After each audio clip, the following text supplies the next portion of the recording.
Yo, what's up? This is Splendid Radio on Farside TV with Slink Johnson. You know what I'm saying? We gonna be going into some Lamar ins and outs and Jeremy Scippio. What's going on, people? Back at it again. Yeah, yeah, one more time on it. So Mr. Slink Johnson, man of many hats, actor, comedic actor, voiceover, video editor, screenplay writer. Master of the West African monkey spank technique. Oh, we need more on that. Yeah, man, I'll tell you about it, man. I had to travel all the way to West Africa, Ghana to be exact. And I did a little ancestry, man. I tracked down some of my relatives, man, and they taught me the ancient art of the monkey spank. How's that go? Oh man, the game is to be sold, not told. I heard that. So I got a quick little story, man. So I can't remember where I was, but I was somewhere with Slink, and people were recognizing him as Black Jesus, and it was a little kid there. Not little, but like probably about like 12, 13 or whatever. And the kid's mother was like hell of a geeked out, and she's like, Black Jesus, Slink Johnson, da da da. And the kid was kind of like, so what? And Slink was like, hey, I got something for you. And Slink came with Lamar, and the whole situation switched up. And I was like, dang, what did I just witness right here? And I'm not a video game dude, so I don't know anything about anything of that world, but it was interesting to see the little kid get excited as his mama was. You know what I'm saying? Yeah, that's dope. When he came out with it. So who's Lamar Davis?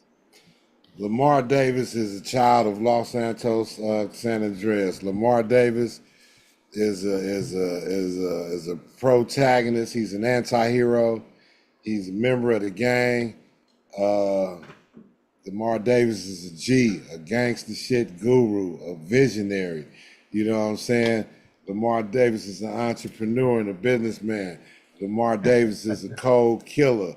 Lamar Davis is he's a ladies' man. Lamar Davis is every super macho shit you can get and still be a nigga. Lamar Davis is that. Lamar Davis is, he's a wild man. Yeah. So what was the audition process like? Because before Lamar, Black Jesus was definitely before Lamar, right? Black Jesus was in the making before Lamar. Black Jesus was in the pot simmering before, for me, before Lamar came for me, but Lamar came out first. Okay. So it was dope, man. Pooh gave me a call because I became acquainted with Pooh through Aaron Magruder. And shit, Pooh gave me a call, man, and asked me to come audition for some shit. And I accepted. I went down there and did it and got it. So that was cool, man. Yeah, went down there and got it, man. I was thirsty. I was hungry. I wanted it, And I just channeled my inner Lamar. Now, everybody, if you from LA, man, you know a Lamar. Every hood got a Lamar, man. Every hood got a Lamar, man. It's just like this nigga with the extras just every time, you know what I'm saying? He just, Lamar, every hood got one, and I just channeled mine, you know what I mean? And, just a colorful, very, very colorful cat, Lamar Davis is. What I think is impressive about specifically the Grand Theft Auto 5 video game is that this game, it came out in 2013 and it's still relevant. It's the highest selling video game of all time. It's not up for debate. And the fact that this game was so good that before that, Grand Theft Auto, they were coming out with Grand Theft Autos like every other year. You know what I'm saying? But Grand Theft Auto 5 was so good that keep updating it. You know what I mean? And every time you start the story mode, one of the first people you're going to meet is Lamar Davis. Yeah. And that that roast up top, that's iconic because stepping in the role of his character, Franklin, you know what I'm saying? And then you with this dude, like you said, everybody, you don't got to be from LA to know that dude. I had a neighbor named Calvin who was that dude. You know what I'm saying? I just had to listen to this nigga lie over and over, and I got to act like I'm really into his story just as much as he into the story, but I just want him to stop so I can go home. But, my first question to you is how much of that first speech, because that first speech is iconic. We can just get that out of the way. That first roast is iconic. How much of that was you, and how much was that scripted? It was 100% scripted, but it was 100% me saying it because it was scripted, man. It wasn't written like that, you know. So I had to use vernacular that a vernacular I was familiar with. Again, I wanted Lamar to be really, really West Coast, but Lamar's like, he's all over the place, man. He's just not your typical torpedo, you know what I'm saying? Lamar Davis is very insightful. You know, he's very well spoken. It might be, you know, he might use words out of context a whole lot, but he's very well spoken. And yeah, man, they just gave me a chance to rip, man. I just took the script and translated it, Jeremy. That's it. They gave it to me. They gave it to me in English, and I translated it to street. You know what I'm saying? Specifically that nigga like that. Oh yeah. That line in particular, it wasn't like that at all. I mean, I'm reading it and I'm like, he said something. I mean, he said something real English sounding. You know what I'm saying? It was like very proper. I'm like, this nigga's not for to say this to this guy. This is not a what a One Tree Hill, a goddamn Gilmore Girls. What the hell, you know what I'm saying? This is, so it's just like your homie. You know what I'm saying? Nigga, fuck you, nigga, your bitch ass nigga. That's why your bitch won't call you, nigga, because you over there acting like a mark, nigga. Get your motherfucking ass right, nigga. Go get you a haircut, nigga, get some bitches or something. You know, I don't know. So I just threw it on there to do the little yee. You know what I'm saying? It's just, you look like a yee. You know what I'm saying? It's a real mark. I knew it had to be you because I'm like, ain't no way. I couldn't even see some of those words on paper, bro. That's all I'm saying. No, you said nigga. I was like, okay, all right. Hey, and I ain't got no shame in saying that. That actually was an homage to Smokey saying it in Friday. You know what I'm saying? Yeah. So I'm glad people picked it up and they run with it like that. But I never want to take the credit for that. That word. That was a direct homage to Smokey and Friday. That's beautiful. And did anyone have to sell you on the character Lamar? No. At that time, again, at that time, Jeremy, at that point in my career, I get a call from DJ Pooh, man. Come on, man. You know what I'm saying? I mean, even at this point in my career, I get a call from DJ Pooh. I'm going. But just imagine early at the very beginning, man, DJ Pooh calls you and say, man, I want to give you a shot at something. Man, come on, dog. And just for clarity's sake, DJ Pooh co-wrote Friday, correct? Absolutely, yes, sir.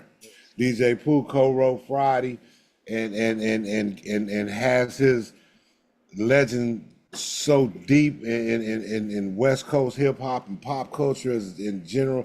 DJ Pooh has tentacles. He's all over the place, man. DJ Pooh touches stuff that you don't even know he touching. You know what I'm saying?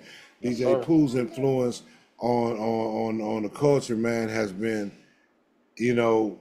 super impactful, man, and super important, man. And I'm thankful to just, be associated with DJ Pooh in the slightest, man. That dude is again, that's Quincy Jones, man. That's Quincy Jones too. That's our Quincy Jones. That's that nigga. Shout out to DJ Pooh. St. Ides, you know what I'm saying? The St. Ides commercials. Yeah. You know what I'm saying? King T's album when he's wearing the house shoes, dragging the Mossberg. You know what I'm saying? Yes. Did you have to do any method acting to embody Lamar? I did a lot of method acting. I did, I did a lot of method acting to embody Lamar, but the thing, I was acting long before I knew I was acting. You know what I mean? You know, it's an art to snatching niggas out of cars and, you know what I'm saying, climbing up walls in the windows that's cracked open very small. You know what I mean? It's an art to just, you know, putting your hand around a nigga neck and snatching him into a dark alley and demanding that he unanswer himself of all his goods. Yeah. I saw an interview years ago, and it was Slash from Guns N' Roses. Yeah. And at the time, he was on hiatus from Guns N' Roses, and he was basically like, you know, I've been on a trip of sobriety, you know, away from the rock and roll life, and it's crazy. This is him speaking. He was saying that it's crazy that they asked him to do this video game, and he became more popular in the video game than he did as this guitar player for this iconic rock group. He said Guitar Hero changed his life. You know what I'm saying? And his fan base. How does that parallel with you and Lamar? Well, GTA 5 definitely changed my life, man. In regard, yeah, you know, it's crazy, man, the way that game, you know, transcends generations. You know what I mean? I had people, the game came out in 2013, so I had kids as young as 6, 7, 8 years old playing that game that grew up with that game, still being popular. That grew up with that game, and then there's 6, 7, 8-year-olds playing it every day.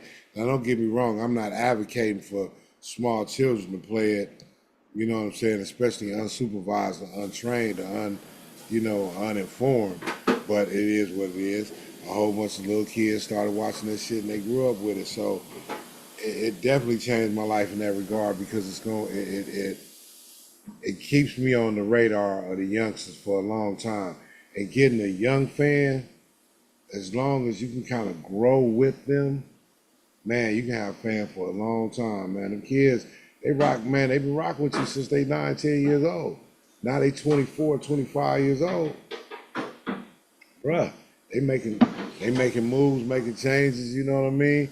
They the ones putting people to work, and that's dope, you know. They like, oh, Slink, I grew up watching you, man, and you know, they get it, man. I just appreciate them, man. And so GTA 5 has definitely changed my life in that regard, man.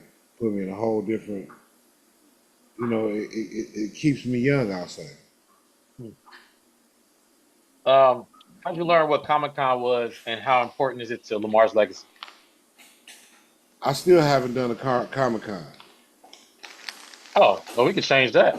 I've never done a Comic-Con. I've never done a con at all. Oh man, they got I know they got WonderCon and they got some GameCon. Yeah, we've got to hook that up, man, because you know you can have a whole panel.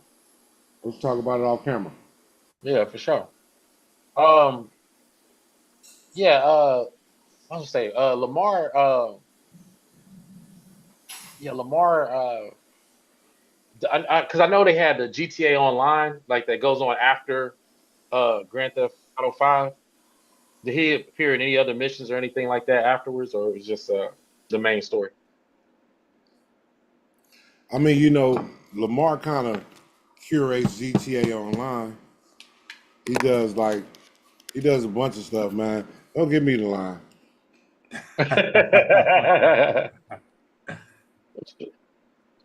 But Lamar does a bunch of stuff, but I know GTA Online, he kind of walks you through it, and you know, he's your liaison. Did they give you any cheat codes? No. What? No back alley, no super button pressing, and Yeah, They ain't give me nothing, man. You haven't played Grand Theft Auto. You don't need. Nah, not at all. I've tried to a few times, but the shit just go too fast for me, dog. There's too much going on. I'm officially old. right. Well, how about this? When they gave you the backstory of Lamar, you know what I mean? Like, because I know, he's part of the Grove Street gang, whatever. And technically, Grand Theft Auto 5 is a spiritual successor to San Andreas. Um, do you know if he played any a role in gang initiation, or did he like? Because I think pretty much Grove Street supposed to be like the Crips. So, do you know if it's like any parallels in his backstory or anything like that, or it's just like, hey, this is the guy? Go. I can make up some shit. Yeah, it's like this is the guy. He's wild. He's crazy. Go. You know. So, but in my own mind, I definitely gave Lamar a backstory. He's a factor where he's from. He counts. He's loved and hated in his own community. However, he's respected. Lamar, yeah, he definitely he involves himself in all things gang, all things the gang. So what made you and Franklin drift apart? What you mean? As far as you roasting him so hard. Lamar just be wanting Franklin to do shit, and Franklin be acting square. You know what I'm saying? Lamar, had these big dreams and want to do it big, and Franklin, he be like, nah, man, I got to get back to the crib. Lamar be like, fuck that. You know what I mean? So they definitely bump heads a lot in regards to, their lifestyle and the way to go about things. But they definitely partners true and true. And, it's like most of the time, man, you got a yin and a yang. You got one wild, crazy ass nigga, and you got one level-headed nigga that got to bail him out. And then you got the wild, crazy nigga that's finna get the level-headed nigga out of crazy situation. So, it just works together like that. Man, I've definitely had them homeboys, man, that I would not advocate or be down with their methods. But when they came through, I was like, woo. You happy they your homeboy? Like, damn, I'm glad this nigga. Glad it's you. Was there any other interaction between, like, how did Lamar feel about the other protagonists? Because Grand Theft Auto had 3 protagonists, with Michael and Trevor. Did they give you any direction as far as like interacting with them? Not really, man. I mean, it was all, not really. I was not to say they ain't do anything. It was all on the script. Mm-hmm. But they just kind of trusted me, man. One thing about those guys, man, in that process, they kind of trusted me to, to bring Lamar to life. And they put the ball in my hand in regards to how, how he reacts, and the script is there. So first of all, you going by the script, you know how to act. It's just Lamar, how is he going to do it? So, working with the other guys, other people was great. Stephen Ogg, Ned Luke, who played Michael. Stephen Ogg played Trevor. It was dope. It was a fun experience. All right. What's Lamar's favorite car? Don't give me the line because I don't know the name of the Buffalo. Man, look, I think it's something like the Emperor or something like that. Look, I ain't gonna do this to you too much. Just tell me if this sounds familiar. All right. It's a so Franklin, the protagonist, Franklin, on GTA Online, he was pretty much invited to Dr. Dre recording studio. Lamar attempts to make his own rap with the beat DJ Pooh provides. Mm-hmm. You recall doing that mission? Riding around with Chop. Okay. This is what I was trying to get you to say earlier. That takes place after the main game. That's why. Mm-hmm. Yeah. So you got to record with Dr. Dre too, huh? On the game. Yeah. On the game, yo. Dre wasn't there when I did that shit, man. You want to hear it like that? Dre wasn't there, man. Yeah, but your character talked to his character, and then you get to see it. Like, he was about to sign you. The real Dr. Dre was about to sign Lamar Davis. The magical technology, man. Yeah, and this is my fault because I'm not a hell of a video game dude, but I wanted to get into Lamar and what's up with him because I just so many people recognize Lamar with Slink, even the voice though. Like they get like they'll hear the voice and it's just like, oh, you know what I'm saying? Well, So I you kind of know, wanted to dig into that, but Lamar's a color man. You know, Franklin's a straight man, Lamar the color man. Just like news commenters, news commentators. They're going, you know what I'm saying? You got a straight man, you got a color man, you know.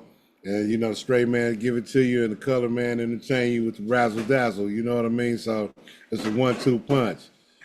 the color man is homeboy that was on that social media clip that was out there in the middle of the country somewhere and the bug flew into his mouth and he started going off. Oh yeah. He made that shit colorful. God damn it. That nigga was mad. That nigga was hot. But I think what you said earlier about what Lamar's role is in the game, you know what I mean? Because a lot of video games, you know, you have a character's like the training wheels that like kind of holds the main character's hands. And in other games, like if it's like Super Mario, it'd be like a mushroom. You know what I'm saying? It's something like some inanimate object that don't really matter. Like say if it's Peter Pan, it's Tinkerbell, you know what I'm saying? But this like the first game, you got like a, you know, lack of a better term, a real ass nigga just saying real stuff. Like that's it. Like, hey, like I'm not sugarcoating it. I'm just calling it like it is. And there's a lot of stray lines where if the character do something stupid, you get Lamar saying, "Hey, dumbass!" Like, so,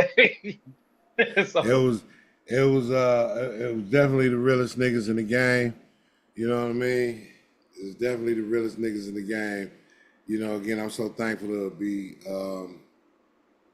part of that whole journey right there, man, because it touched so many people. Shit. Dope. Nah, okay. So now, man, I just wanted to we gonna hop into some current stuff, but I just wanted to touch into Lamar a little bit. You got some more Lamar, Jeremy, or you? Yeah, one more. I mean, this ain't even Lamar. It's just it's like a Slink question / Slink. If they made a Grand Theft Auto or a game based on your life, what would it be called? Oh, if it was a GTA based on my life, yeah, it'd be a.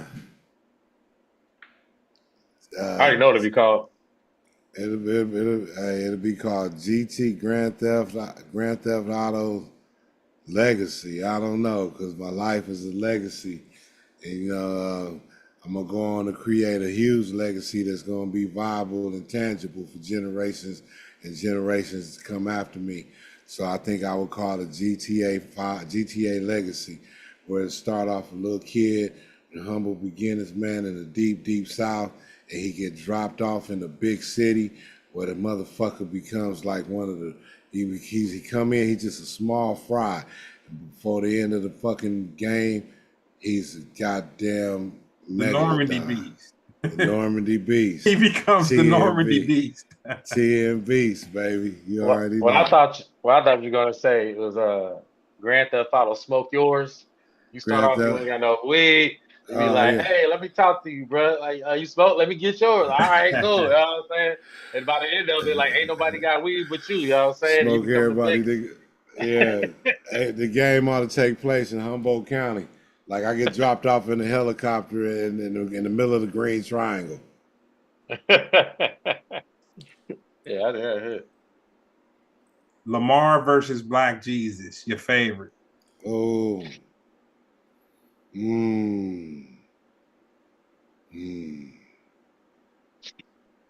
Oh. Be honest, I made more doing Lamar. But Black Jesus, I enjoy more. It's just Black Jesus goes on. Like I want to say I enjoy them both. I just enjoy working, and I work more on Black Jesus. You know, working episodic television, man. You know, we get like 2 months, 3 months to work. You know what I mean? Versus GTA 5. When I was doing that, it was dope too. But I go probably 5 days in New York, 10 days in New York, 2 days in New York. You know, 4 days in New York. You know, overnight. You know what I mean? So that's cool, but you know, the process of creating is always fun too. You know what I mean? So I don't know. I love them both for different reasons. You know, different fan bases too. Did you ever have a moment on the set of Black Jesus where you said you said to yourself, I'm really on set with Charlie Murphy, Witherspoon, and I'm really doing some, I'm not gonna call it ghetto thespian because that's not what it is, but I'm doing some uh urban comedy. That's what we'll call it. I'm doing some urban comedy with some of the greats. Right. And I definitely did. I thought about it a lot, man, and I thank God so much for that opportunity and being able to be in that position, man, especially knowing that this isn't something that I necessarily consciously prepared for. Did they ever direct you on what you did, or they just gave you the freedom to just kind of do your thing? Oh, they absolutely directed me. All my directors in Black Jesus, Grand Theft Auto, anything I work on, the directors absolutely direct me, you know what I'm saying? But a lot of times I'm just blessed to be able to work with somebody who kind of gets me already, mm-hmm. and wants me to bring what they know that I can to that character. A movie that's a sleeper, that one you did with Ludacris, man. John Henry. Man, that was a good movie, man. That really was a good movie, man. Thank you. John Henry. Oh. It's like a training day kind of just kind of like it's in the neighborhood of a training day, like the way you have like a hood storyline, an event, and like a series of things that like a domino effect of things. Absolutely. Just go. And it yeah. John Henry was dope. That came out 2020. I gotta watch it. I missed that. Yeah, man, me and Jamar in there together, man. Jamar Neighbors. Shout out to the homie. Yeah. Shout out to we gotta have him on. We ever had Jamar on, huh? No. We gotta have him on. It's Jamar, man. Yeah. Yeah. Ironically though, I was on set with Ludacris yesterday, and I was standing in. They're doing this rap battle thing that you'll probably see next month or whatever. But I was standing in. They had the mic on, and they was like, they's like, first they came over and was like, "Yo, is this the right height?" And I'm like, "I don't know." I didn't realize who was supposed to be for it, really. And they was just like, "Yeah, can you say something?" And I was like, check 1 2 1 2. And they was like, "No, like say something." I was like this little Asian chick. I was like, "You want me to rap?" And he was like, "Yeah." So I just started rapping, just saying anything, going. You know what I'm saying? Then next thing you know, Ludacris came over there. He come talk to me for a second, and then I just was like, "Yo, I'm trying to get signed by Ludacris." And he was like, "Yeah." Hey, he gave me the eyes like, "Yeah," and he avoided me the rest of the show. Hey, he wasn't impressed by your enthusiasm. Completely unimpressed, like completely. But everybody on set was loving it though. You know, what I mean, they was loving it. But yeah, Luda was like, But it was him, Cameron, and Kevin Hart. But it's a surprise y'all see down the road. I ain't gonna reveal too much about it, but it was kind of cool. Luda. Yeah, Luda, he still got it. He still got it. Cam still got it too. That's impressive. Nah, that's dope. So on to some current events. Man, I'll go to you first, Jeremy, and I'll hit you, Slink. Did you think with the trajectory that your boy Shannon Sharp had going on for him, that it would all turn to where all the hype would just kind of fizzle down behind some type of scandal? I don't think it's fizzled. I just think there's a bigger thing going on. But no, I feel proactive because it's Shannon ain't just going down by himself. There's other factors that are I think Shannon Sharp's situation was part 2 of that Fox the FS1 takedown. The Purge. So I think there's more to come. I just think that it's being overshadowed by the Diddy stuff. know, because he ain't going down by himself. You know, man. I'm just like, man. But the thing about it was he was so arrogant before it went down, man. That was kind of like the painful thing to watch. Yeah. Somebody kind of, because we all have a life outside of whatever we do. You know what I'm saying? And it was just kind of like, dang, man, he was, What they say, the pride comes before the fall. Yeah, man, sure. man. And but the thing about it is, it seems to happen to people that tell people this is what you need to be doing and how you need to be doing it and all that. And you're so, maybe arrogant is the word. You know what I'm saying? You're so arrogant or you feel so strong about it. But I'll say this. I never really watched his show, but I saw some clips pop up on my YouTube and online or whatever. And I think he's still doing something. It's not a rap yet. You know what I'm saying? Well, Man, well, I'm just disappointed in that man messing with that little skinny, pasty white little skink, that little small little wood rat, that little ferret, that little gerbil. You know what I'm talking about? The little tiny little wafer thin with the pancakes. Come on, man, that's what you want.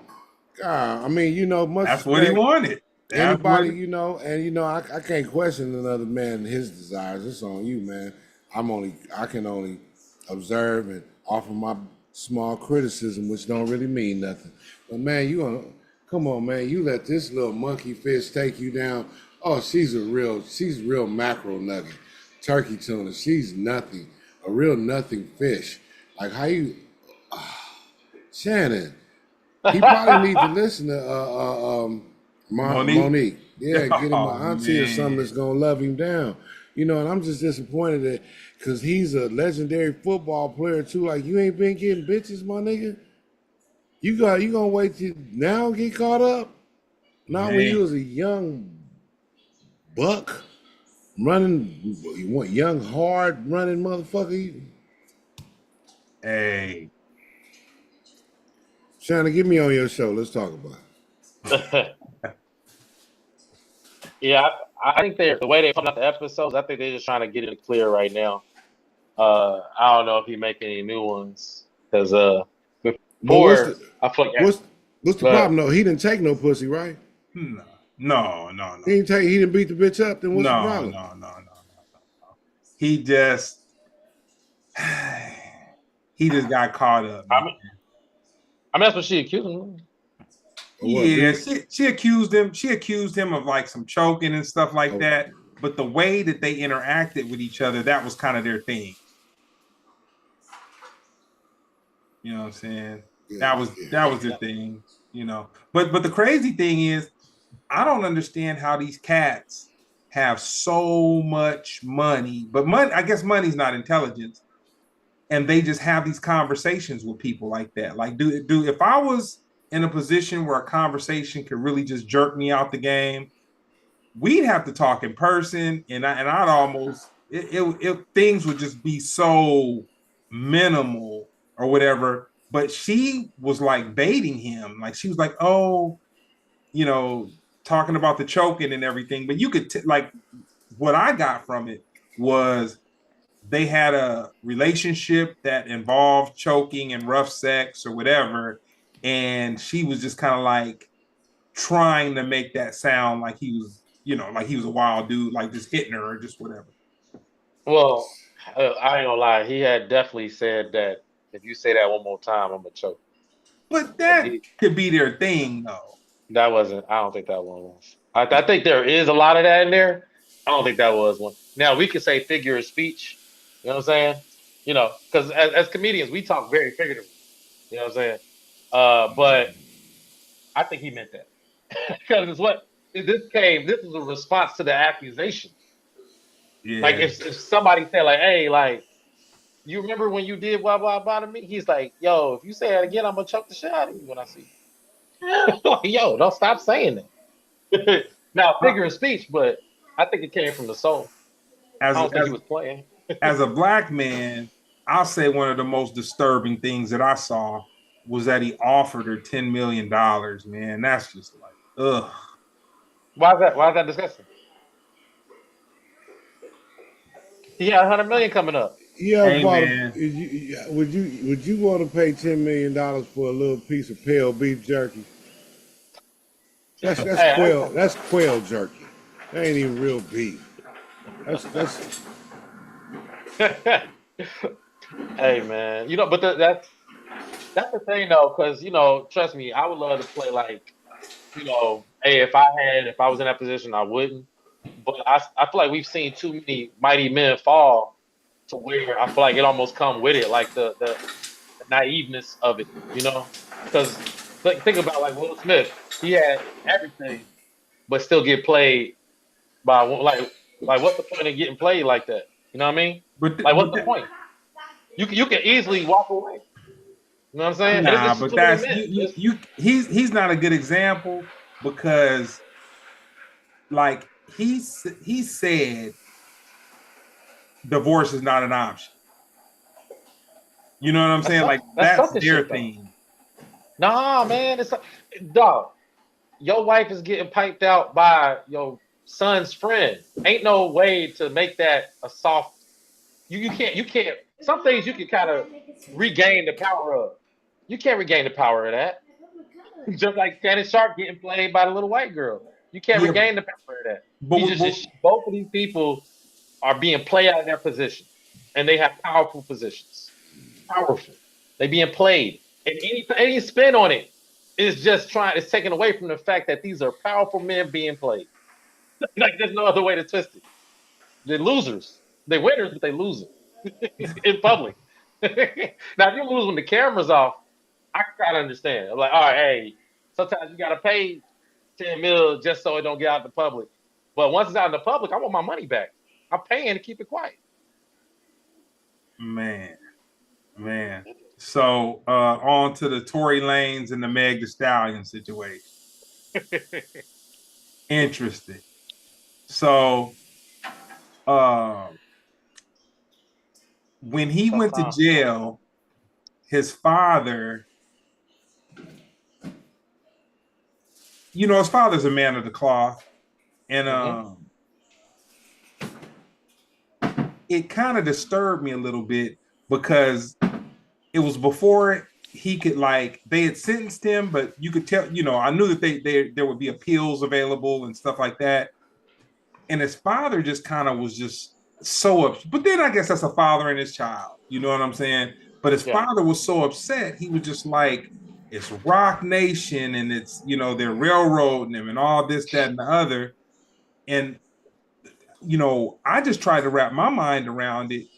If he was innocent, it just seemed like he had enough money to paint the picture of innocence. You know what I'm saying? Like it didn't seem, if he was innocent, it just didn't seem like it would be that hard to do.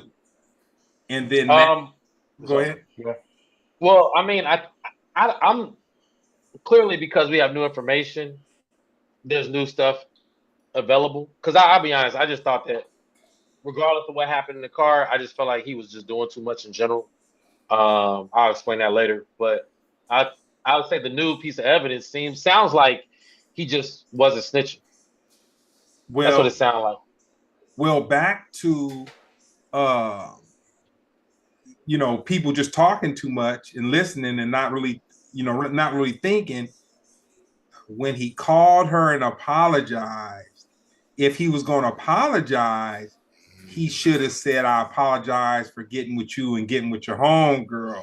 But he just said, oh, I'm sorry. I was too drunk and I was, all this, that, and the other. And by him saying that very vague apology, it looked like, you know what I'm saying, he probably did something wild. Or they, you know what I'm saying? I mean, that's easy to do if you saying, I mean, especially if it's super vague, when it's something super specific. Hey, I'm sorry, I had a bad night. When I slept with you and your friend without telling you. I was drunk. Like, you could cut that up in a couple stutters and boom, we in there. But I don't know how hardcore he is about the not snitching thing. that's the new information. If because I'd say I owe him an apology myself. Because I just thought the nigga was just guilty. I didn't think too much of it, honestly. Everybody was saying that, but a lot of people, still think Drake won the battle. So I just think people be delusional sometimes. But to the homie, Tino. I had to apologize. Tino been riding for Tory the whole time. I thought he was just on drugs or something. But yeah, man. Now I would just say we got to get down to this like not snitching rule. Like, what's the parameters? Like how deep? If you can get 100 years from not snitching, you supposed to take that if you gangster? Like, what's the rules on that? Well, the other part of it is we black men need to stop acting like they're immune to the ways of the world. And what I mean by that is when he busted the move and sold his music direct to consumer, he went online and just started flaunting and just talking the game and like, I just did this and I'm going to make money and my fans are going to make money and da-da-da. And all this that he's talking about is the opposite direction of streaming, the opposite direction of the record labels, just like all this stuff. And he was talking about all this money he made and how basically what he was talking about is kind of like what LaRussell is doing, where LaRussell has a organic fan base and he kind of reinvests into himself and he makes his fan base owners of the LaRussell brand. You know what I'm saying? But the difference is LaRussell is backed, I believe, by Live Nation, and Tory Lanez just did it. You know what I'm saying? He just did it. But you don't rob a bank and then get on the news talking about how you robbed the bank, man. That's the part. I mean, are you suggesting that this happened because of that? I'm saying that it could be several things that led to, this dude is a problem. And you got to think about it. Tory Lanez was on this whole independent thing, and dude, Meg Thee Stallion got Rock Nation. I want to say, I believe it was Jay Prince or somebody down south had found her before. So when you have somebody that generates a lot of income, a lot of jobs, you can't lead people if you can't feed people. So it's kind of like, it's not a matter if she's right or she's wrong. She's generating so much revenue. When you generate a lot of revenue for a record label, dude, they'll let you get away with anything, man. You know what I'm saying? And to the point, Chris Brown right now, he's caught up in a little twist.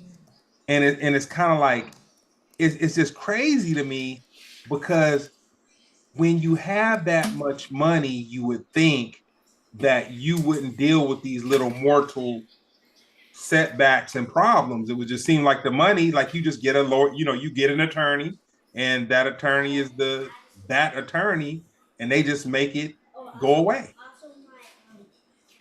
Yeah, well, Chris Brown committing crimes like he ain't Chris Brown. I mean, the situation, he actually got away with it. But the fact that it's Chris Brown's face on camera, left London for 4 years, came back like, hey, it's all good. But just because you got a passport don't mean you ain't committed a crime in a whole other country, bro.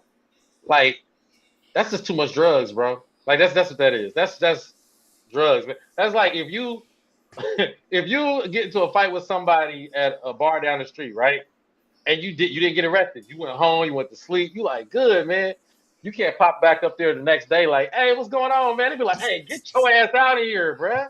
Right. Well, we take you to jail today. Thanks for coming back. We take you today. And dude, it's so crazy. So years ago, I was getting into it with a rap artist, and we were overseas, and we were catching a plane from one place to another place. And he walked up to me. He's an alcoholic. He'd been drinking for 3 days straight. And he walked up to me and he had a water bottle. and he twisted the cap off the water bottle and he flicked it at me. And another rapper that was sitting next to me said, "You know you have to beat his ass, right? You know that that's just the only way that this can go." And I was just like, damn. But for me,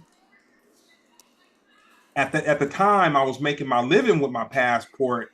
I was just like, dude, whatever happens, it cannot happen in this airport. It cannot happen in the parking lot of this airport. And he was drunk, so that's why he was just oblivious to the whole, to all of it. But I guess the bright side of the story is we did get to Amsterdam, and probably within 3 hours after we landed, what do they do to beef? I think they braised beef roast. I braised him once we got to the hotel. I baptized him by fire, and I felt a whole lot better. But within the room of the hotel, away from authorities and whatnot, and people that would love to get an American with a passport and pull him into one of them little rooms, and beat him with phone books, yeah. Yeah. But yeah, shout out to Tory. I mean, it sucks that it took him going through whatever he went through because he got stabbed 14 times up in prison. You know what I'm saying? That's one of those things that people say happen in prison, and you be like, nah, not me. You know what I'm saying? Like that's literally what happened. And I heard this is conspiracy on why that happened because what I heard was there was already information floating around about ways to get his sentence shortened or at least get him on house arrest instead. And then the attack happened. They said it was some type of race riot, but it might have been something deeper. Two things for sure though. One, no matter how this goes, we know that Meg the Stallion is a liar. But they caught her though. They caught her a lot. That's what I'm saying. I'm only talking about facts. I can't speak on speculation. The fact is, this woman lies. She's a liar. Her recollection of events cannot be trusted, whether it's in her favor or against her favor. Two, Rock Nation is to be feared. They are too tied in with the law. Daniel Perez, who is the record executive, who was I think she was like married to some cartel boss back in the day. Like she pretty much snitched on the entire, I just said it, whatever, but a group, whatever, and then she ended up working as a record executive with no record executive experience. You know what I'm saying? So then you have that tied in with their Rock Nation is a force in the legal department. I mean, every time a rapper get in trouble, in every department. When 21 Savage, they found out that he was, British the whole time, and they were gonna deport him, whatever. Jay-Z swept in and saved him, and then he was able to make a record with Drake. Every time, Meek Mill, Wale, it's a bunch of rappers where, I mean, I don't know what a record company is supposed to do all in their realms, but they go above and beyond. So yeah, I would say Rock Nation is to be feared, man. Like they got the best lawyers, the best everything. Like whatever's going on there is deep, man. And no shade to Jay-Z. I mean, because I tell you, I don't want to smoke with him because I ain't trying to get stabbed 14 times in a prison. You know what I'm saying? Hey, that's my favorite rapper. You know what I'm saying? Yeah, I know Kanye better watch his mouth. That's all. I got one for you, Jeremy.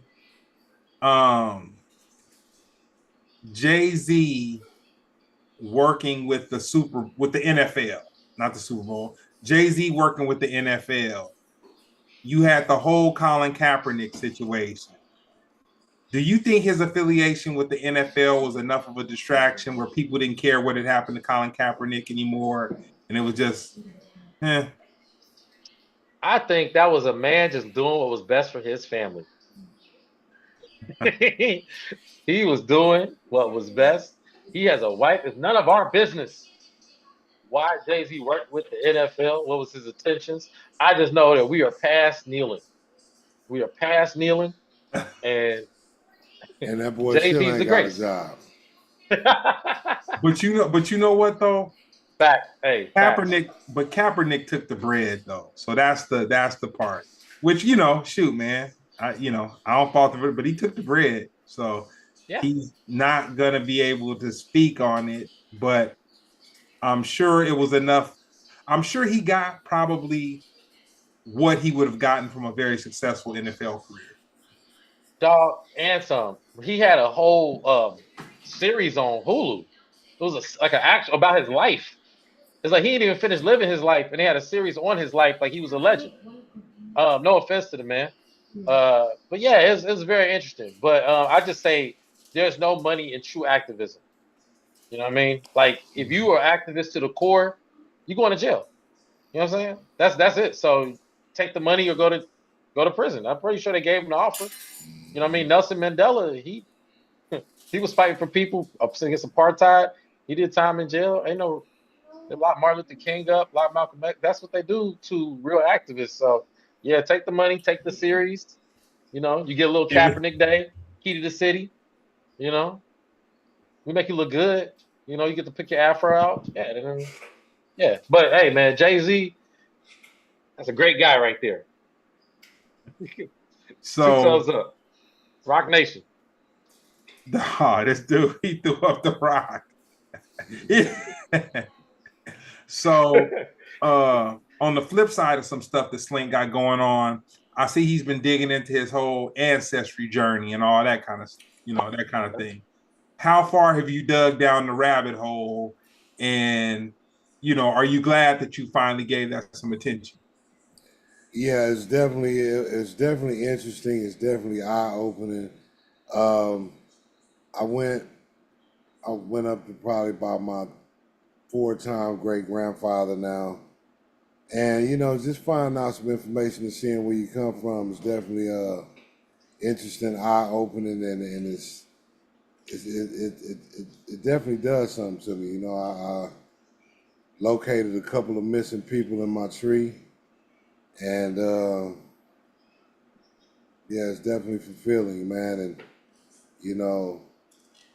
intriguing seeing some of these people's stories, or at least seeing their movements throughout their journey, especially when you're talking about, I'm going back to ancestors, relatives that I never knew, that never even knew me, just learning about their life.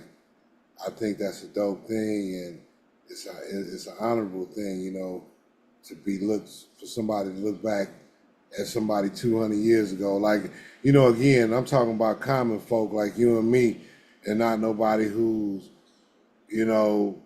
historical figures and nothing, just the people that was part fabric of your being able to find out about them. Like, man, it's so crazy, man. I looked into my mother's paternal side of her family, man, found some crazy, some amazing things.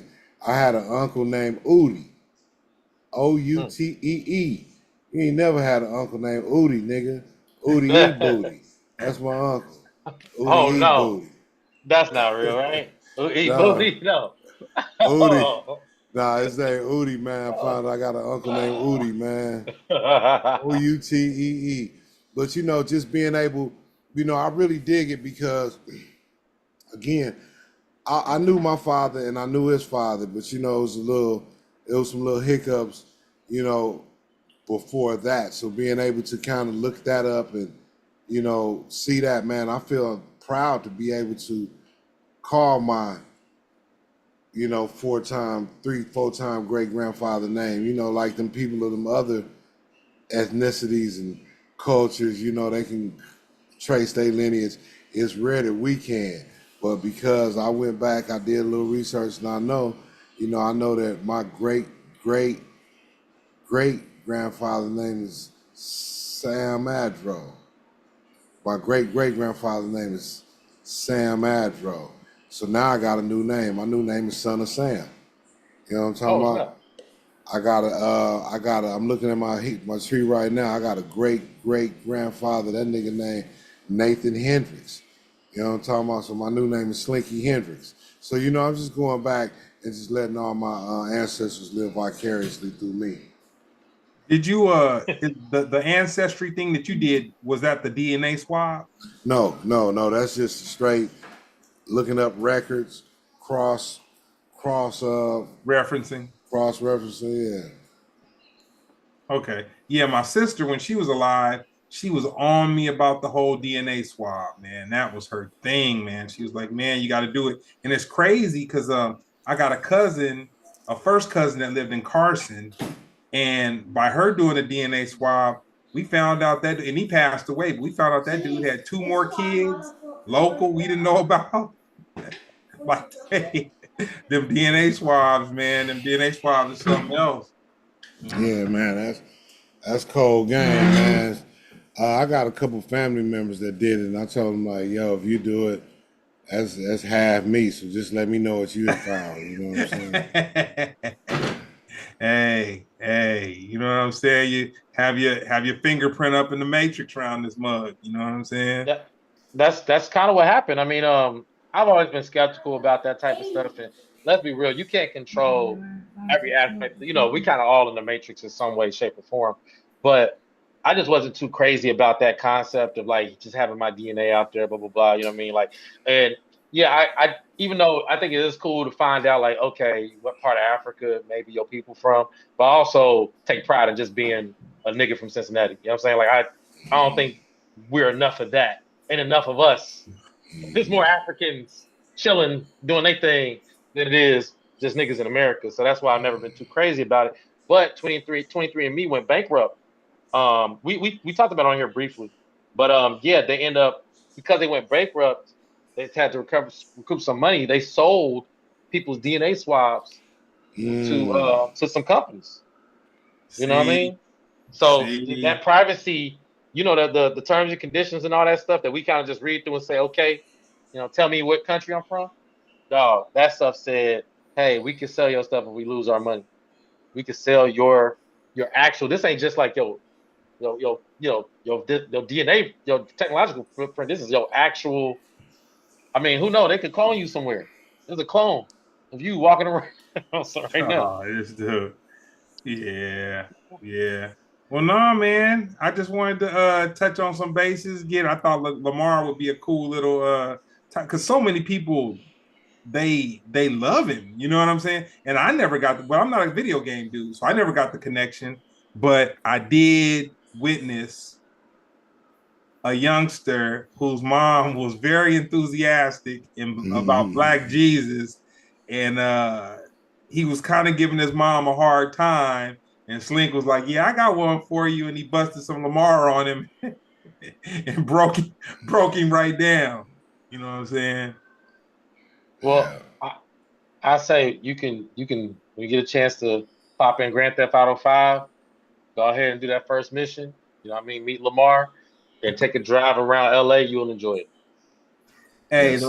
the one thing that I saw just doing some of my little wiki fandom, what kind of dog is Chop? He looked like a terrier and a Rottweiler mixed together. Oh, he's a Rottweiler. He's a Okay. purebred Rottweiler. Okay. He's a hood Rottweiler. Yeah. You know what I'm saying? Yeah, All yeah. the hood dogs, you know what I'm saying? They got a little something extra to them, but they don't get sick. They don't need all them the vet trips. You know what I'm saying? Yeah. And I Yeah. think that's the first dog in Grand Theft Auto because they used to not have pets. Mm-hmm. Yeah, that's the first So, one. so what you got coming up, Sling? Oh man, Lil Kev streaming on BET Plus, doing stand up around the nation. I Hey, got a Wednesday night every other Wednesday here in LA. Wisecracking Wednesday at Club Bahia, 1130 South oh West snap! Sunset Boulevard.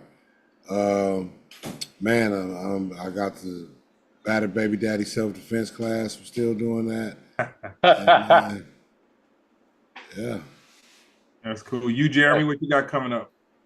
I Sunday I have Jeremy Scippio live located at the Comedy Store, world famous Comedy Store. It's gonna be some music, you know, comedy and stuff like that. It's also the place that Slink pulled out a gun. Legendarily known for that. Also, Club Bahia is a special place in my heart because that's where I opened up for Dave Chappelle at. So, yeah, I love Club Bahia. That's a really good venue. I ain't know that's every Wednesday. Every other Wednesday. Next one is Every on the other Wednesday. 28th. Yeah. Okay, yeah. I'm gonna pull up on that one. Yeah. So tell me this, Jeremy, when you opened up for David Chappelle, was that a Ron, kind of like a Ron introduction hookup or whatever, or you just? No, but he was there. How I got the gig was I mean I had to plan it out. Dave was popping up a lot. I remember this what gave me the courage. I'll say it on here, but I really shouldn't say it. I remember he did a show at this place called Hotel. Like a bunch of people was going up, like Deion Cole and Donnell Rollins. So then Arsenio Hall went up, and he just was like, whatever. In my mind, I was like, well, I can do better than that. So I just straight up asked him. I was like, yo, can I open up for you sometime? He was like, yeah, we'll see what, So he gave me one of those. Then I see him again at the Comedy Store. Man, I played it perfect, man. I just like angled myself to where I can get around everybody. Then I pulled up right up on him. I was like, yo, yeah, you told me last time I could open for you, blah, blah, blah. And, he was a little high. So he was like, the way he said it, he was like, yeah, man.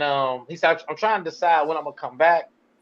He said, I got to call. He said, I'm going to talk to Chris. And when I talk to Chris, I'll let you know. And when he said Chris, he's talking about Chris Rock. But I don't like when people do that. Like that's your friend. He ain't my friend. So don't say it like we all friends. Right, use his whole name to me, nigga. Yeah, exactly. Yeah. But that was cool though. You know what I'm saying? That just kind of made me feel like I was part of, what was going on. So he told me to connect with his assistant at the time. I connected with him. He told him like, hey, put him on, man. Like, all right, cool. So then I'm hitting him like, hey, I just want to lock in that date. Nothing. I was like, all right, chilling. Then the week of the show, I say it was Monday. The show was on a Thursday. I go to the Comedy Store. I go in the back. Nobody's there. I go to the back. He's chilling, smoking a cigarette. He goes, I see you Thursday. And I was like, oh, yeah. See you Thursday. Man, I hit his assistant up like, please, man, quit playing, bro. Let me home, man. Nothing. I found out it was at Club Bahia. I just pulled up. He saw me. He saw a ghost. He's like, I was like, yeah, Dave said I could get on. He said, I'll be right back. He went and talked to Dave. Dave was like, put him on, man. That's how I opened up. But Ron was playing keys that night too. Yeah, no, Ron got a super, because I was dealing with Ron when he met him, and Ron was like he was playing at that club in Santa Monica or Venice. It was Venice or Santa Monica. Yeah, Shutters. Yeah, Shutters. And Dave was just there hanging out, and next thing you know, they renting bicycles. The whole crew, the whole band, they've rented bikes and they taking night rides on the bikes and getting tattoos, and and shoot. Yeah, my biggest regret is not taking pictures that night. I didn't take no pictures that night. I was like, I didn't want to seem like I was square. You know what I mean? Like, I just like, let me check, because look, Chris Rock, Hannibal Buress, it was a big lineup. I just wanted to seem like I was one of the guys. Man, look, I would have took pictures right in their face now. You know what? I had one of them nights. I gotta get my followers up. I had one of them nights, and I told Brown, and I was like, man, sometimes you're just supposed to have a memory in your mind. And he's like, no, sometimes you got to let people see what's going on, what's going on. But it's a fine line. It's a fine line, a fine balance, Man, the fine line is I need to pay my rent. And if I get Instagram and TikTok to pay me some money, I'm gonna start doing that. Wait till I get this ludicrous footage. I'm gonna wait till it come out. I'm gonna wait like a month after it's over. I'm gonna be like, yeah, cough it up. Nah, I don't. Well, no, man. With that being said, this has been another episode of Splendid Radio on Farside TV. Thank you, gentlemen. Nice conversation. We didn't beat up on your boy Shannon too much, man. He just you can't talk. Yeah, arrogance. That's one of the things, man. We can't get arrogant, man, when we start to get some altitude in our rise, man. We gotta understand that we all human. You know what I'm saying? And we all are susceptible to the environment of our own biases. How about that? Absolutely. Hey, man. Cool. Next time, Diddy. Hey, man, that whole thing is such a debacle, man. I hate to say it. Well, it ain't about hating to say it. I think he the Teflon Don, man. I think he had to sit down for a long time, but I think he's gonna be all right. I think he's gonna be all right. It's about shaming a brother, really shaming him and depleting your resources. That's the thing. Back to what I was talking about earlier. Cats feel they're immune to the. We still black men in America, man. Some are just got more stuff than others. You know what I'm saying? But they'll take that stuff away real fast. You know what I'm saying? And don't ever forget it. Yep. All right, then, man. Another episode of Splendid Radio on Farside TV.